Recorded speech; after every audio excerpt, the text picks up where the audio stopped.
All right, so let's jump right into U.S.-Jamaica relations. We're going to take a deep dive into this meeting between Secretary of State Marco Rubio and Jamaica's Prime Minister Andrew Holness. It happened on February 19th, 2025. And we've got all sorts of stuff to look at. We've got government statements, economic analyses, even some public reactions. We really want to figure out not just what they talked about, but what it means for both countries, and especially what it means for you, as someone interested in mentioned listener-specific area of interest, usually Caribbean economics, international relations, etc. Yeah, the thing that jumped out at me right away was the really positive tone from both sides. They called it a good chat. They called it a strong partnership. They really emphasized all this shared history and cultural stuff. And it makes you wonder, right? Is there more to it than just being polite? Right. It's not just like diplomatic politeness, right? There's got to be some strategy at play here when both sides are being so friendly. So let's break it down. What were some of the main things they focused on? Well, security was a big one. Both countries are really worried about organized crime and, of course, the illicit trafficking. So they agreed to work closer together on intelligence sharing and law enforcement. That could mean a lot more resources going towards those issues, potentially. Yeah, that's huge, especially for anyone listening who's following mention listeners' specific area of interest. That kind of cooperation, it could really have a big impact in all sorts of areas. Now, I know they also talked a lot about the economics, right? Oh, absolutely. The U.S. made some pretty big commitments to investing in Jamaica's economic growth, particularly in commerce, infrastructure, and something they called nearshore digital technology hubs. Nearshore digital technology hubs. What in the world is that? Can you, explain that a bit? What does that even mean for Jamaica? So basically, Jamaica's really close to the U.S., right? And they've got an English-speaking workforce. So the idea is that Jamaica could be a great place for tech companies that want to be closer to their North American customers. It's kind of a strategic move to, get more foreign investment and boost Jamaica's tech sector. That's a big deal. But it makes you wonder, right? Is this good for everyone? Or is there a risk? Could Jamaica become too reliant on the U.S.? It's a good question. There's always that balance, right? You want foreign investment, but you don't want to lose control of your own economy. It really depends on how these initiatives are done and what kind of protections are put in place for Jamaica. But yeah, there's definitely a lot of potential for growth and jobs too. So let's get into the specifics. What were some of the things they talked about in terms of economics? Well, tax reform was a big one. They talked about encouraging businesses to bring their profits back to Jamaica, maybe consolidating payroll taxes, and maybe even raising the general consumption tax threshold for small businesses. Basically, they want to make it easier for businesses to grow and make the tax system a little less complicated. So it sounds like they are trying to ease the pressure on those small businesses, get more investment from outside, and encourage people to invest inside Jamaica. It's a pretty multifaceted approach. What else did they discuss? They also talked about developing urban centers, focusing on Morant Bay and Boundbrook. And they mentioned this urban renewal tax credit, which is supposed to get private companies to invest in those areas. The goal is to update infrastructure and attract businesses. Interesting. So we've got tax reform, we've got urban development. Sounds like they really want to make it easier to do business in Jamaica. Did they talk at all about investment or the stock market?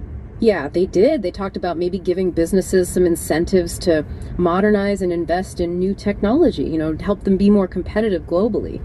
And they even talked about maybe reducing the dividend tax rate and having the government sell some of its shares in Trans-Jamaican Highway, through a public offering. And so they are looking at the stock market too. This is all pretty exciting from an economic standpoint. Yeah. But we know Jamaica depends a lot on tourism, right? Did they talk about that at all? They did. They talked about strengthening the connection between agriculture and tourism. Get those hotels and resorts, buying more local produce. So it's a win-win. Help out the farmers and give tourists a more authentic Jamaican experience. They even talked about things like the Agri-Linkages Exchange Platform, or ALX. That connects farmers directly with the people buying for the tourism industry. Oh, I love that idea. Helping local farmers, reducing reliance on imports, and giving tourists a more authentic taste of Jamaica. So sustainable and delicious, too. Out of all these initiatives, which one seems the most promising to you? Nearshore digital technology hubs, they really stand out to me. If Jamaica can really become a regional tech center, I think that could lead to a lot of economic growth and a lot of jobs. Yeah, I think that has the potential to be a big game changer. Now, the U.S. also said they would continue to help Jamaica recover from the pandemic, especially with programs for at-risk youth. It seems like they're trying to address both the economic and social effects. Right. They talked about programs to prevent crime and develop human capital, especially among young people.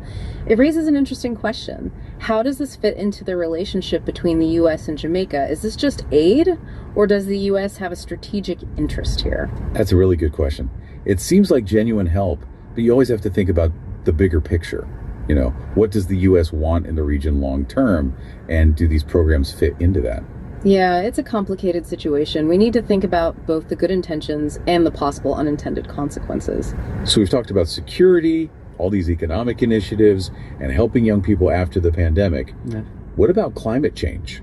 Jamaica's an island nation. It's really vulnerable. Was that part of the conversation? Absolutely. Both sides said they were worried about climate change and wanted to work together on renewable energy projects and strategies to make Jamaica more resilient. That goes hand in hand with what they were talking about with energy, right? It seems like they're thinking more about sustainable development. That's good to hear. And it makes sense for both of them to work together. For Jamaica, it's about protecting its environment. But for the U.S., it's a chance to, promote clean energy and strengthen its relationship with a partner in the region. Yeah, it's a clear example of where their interests align. But we can't talk about the U.S. and Jamaica without talking about immigration. It's a sensitive topic, especially with Secretary Rubio's views on controlling migration and repatriation. Right. They talk about partnership and all this collaboration, but there's definitely tension when it comes to immigration. A lot of Jamaicans have family in the U.S., so things like stricter enforcement or changes in repatriation, they can be really scary. Definitely. It's important to remember the human side of this. These policies have a real impact on people's lives and families. So let's take a step back. We've got this positive atmosphere, promises of economic growth, but then also these areas of potential concern. But before we talk about how Jamaicans are reacting to all of this, let's summarize what we've learned so far.